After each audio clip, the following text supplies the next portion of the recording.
Dear students, आज हमारा 11th class Hindi medium UP board में जो सब्जेक्ट बायोलॉजी स्टडी करने जा रहे हैं उसमें हमारा चैप्टर 13 स्टार्ट हो रहा है।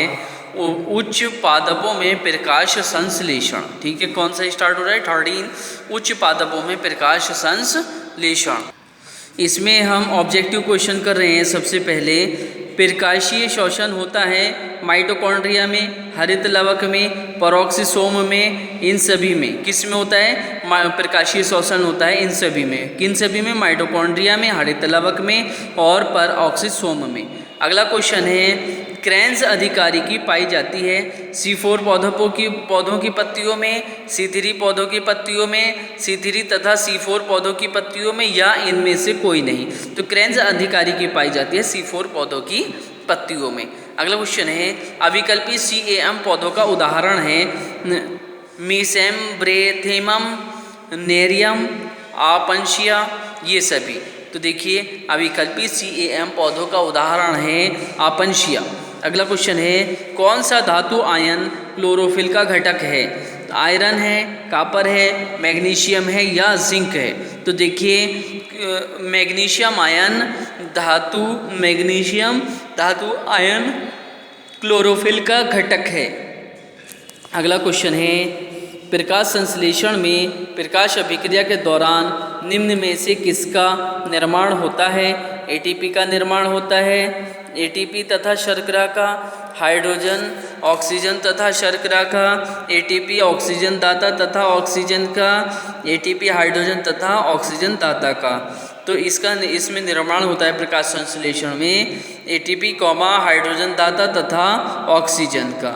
ठीक, अब हमारा अगला क्वेश्चन है क्वेश्चन नंबर 6। तो देखिए,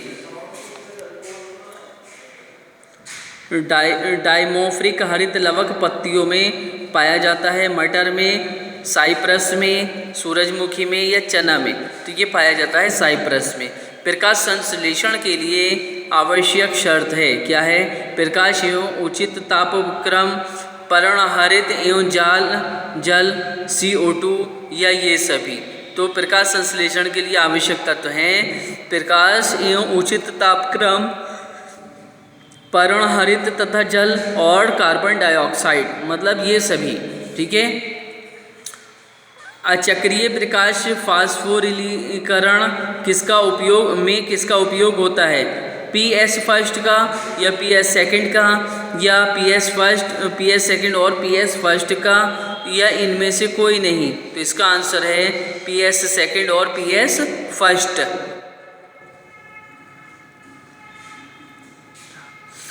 चक्रीय प्रकाश फास्फोरिलीकरण में उपयोग होता है PS first, PS second, PS first और PS सेकंड, या इनमें से कोई नहीं? तो answer of this question is PS first. निम्न में किसकी कार्बन डाइऑक्साइड संतुलन प्रकाश तीव्रता उच्चतम होती है? तो C2 पौधों की, या C3 पौधों की, C4 पौधों की, या एल्पाइन पौधों की? तो C3 पौधों की। चक्र में प्रथम कार्बन डाइऑक्साइड ग्रहण करता है RUBP या PGA या OAA या PEP? Answer of this question is PEP। C4 पौधों की पत्तियों में मेसोफिल में कार्बन डाइऑक्साइड ग्राही होता है फास्फोइनॉल, पायरुविक अम्ल, या रिबुलोस डाइफास्फेट, या ऑक्सैलिक अम्ल, या फास्फोग्लिसरिक अम्ल? तो इसका आंसर है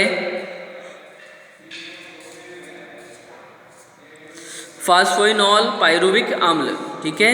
अब इसमें है अतिलघु उत्तरीय प्रश्न जो कि हमें करने हैं। ठीक है, अतिलघु उत्तरीय प्रश्न। तो पहला अतिलघु उत्तरीय प्रश्न है, पौधों के दो महत्व लिखिए।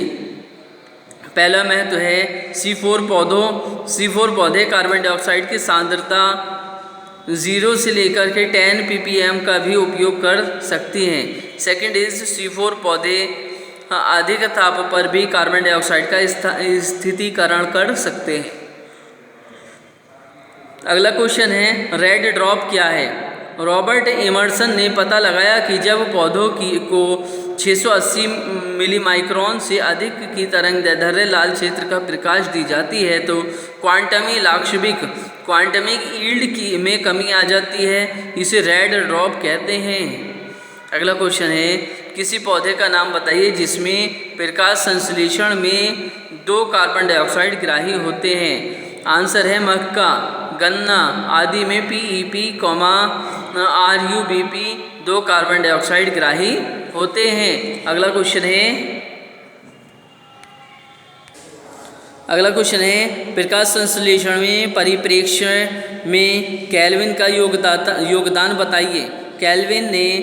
केल्विन ने C3 पौधों में प्रकाश संश्लेषण प्रक्रिया की अप्रकाशीय क्रिया डार्क रिएक्शन का पता लगाया। इसमें कार्बन डाइऑक्साइड का अपचयन होता है तथा यह क्रिया हरित लवक के स्ट्रोमा में होती है। इसमें प्रकाश की आवश्यकता नहीं होती है। अगला क्वेश्चन है, प्रकाश संश्लेषण संबंधी शोध में प्रयुक्त शैवाल का नाम लिखिए।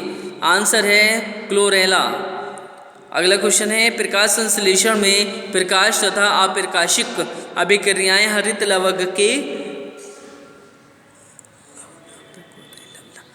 किस भाग में होती हैं? तो आंसर है इस प्रश्न का, प्रकाश अभिक्रिया हरित लवक के ग्रेना तथा अप्रकाशिक अभिक्रिया हरित लवक के स्ट्रोमा में होती है। अगला क्वेश्चन है क्वेश्चन नंबर 7, पर्णहरित अणु कहाँ पाए जाते हैं? आंसर है पर्णहरित अणु हरित लवक के ग्रेना में पाए जाते हैं। अगला क्वेश्चन है, प्रकाश संश्लेषण की क्रिया पर्णहरित के किस भाग में होती है? इस प्रश्न का आंसर है प्रकाश संश्लेषण की क्रिया पर्णहरित के वर्णक P673 तथा P700 में होती है। अगला क्वेश्चन है question number 9, 2H2O is equal to 2H + O2 + 4E-। उपयुक्त समीकरण के आधार पर निम्नलिखित प्रश्नों के उत्तर दीजिए। फर्स्ट क्वेश्चन है, पादपों में यह अभिक्रिया किस स्थान पर होती है? इसका आंसर है यह अभिक्रिया थाइलेकॉइड मेम्ब्रेन की आंतरिक सतह पर उत्पन्न होती है। यहाँ जल का प्रकाश अपघटन होता है। इसका सेकंड क्वेश्चन है, इस अभिक्रिया का क्या महत्व है? आंसर है इस क्रिया में प्रयुक्त इलेक्ट्रॉन श्रृंखला से जुड़कर ऊर्जा मुक्त करते हैं जो ATP में संचित हो जाती है। इसमें बने हाइड्रोजन आयन अपचायक शक्ति, स्वांगीकरण शक्ति, एसिमिलेशन पावर NADPH का निर्माण करते हैं। इसमें जीवधारियों के लिए आवश्यक ऑक्सीजन मुक्त होती है। अगला क्वेश्चन है क्वेश्चन नंबर 10 का, NADP डिडक्टेड एंजाइम पर स्थित होता है। मतलब NADP कौन से एंजाइम पर स्थित होता है? NADP deducted enzyme thylakoid membrane की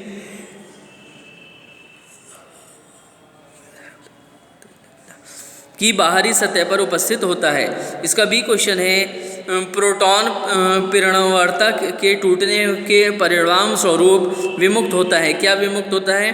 प्रोटॉन प्रवणता के टूटने के परिणाम स्वरूप ATP विमुक्त होता है। अगला क्वेश्चन है, श्वसन तथा प्रकाश श्वसन में 2 अंतर लिखिए। आंसर है श्वसन C3 तथा C4 दोनों प्रकार के पौधों में होता है, जबकि प्रकाश श्वसन C3 पौधों में होता है। सेकंड पॉइंट इज, श्वसन क्रिया में मुक्त ऊर्जा ATP में संचित हो जाती है। प्रकाश श्वसन में ATP का निर्माण नहीं होता है। ओके, कल हम इसका अगला वर्क करेंगे नेक्स्ट क्लास में। तब तक के लिए आप इस वर्क को बहुत अच्छी तरीके से नोट कर लीजिएगा और लर्न कर लीजिएगा। Okay, thank you very much.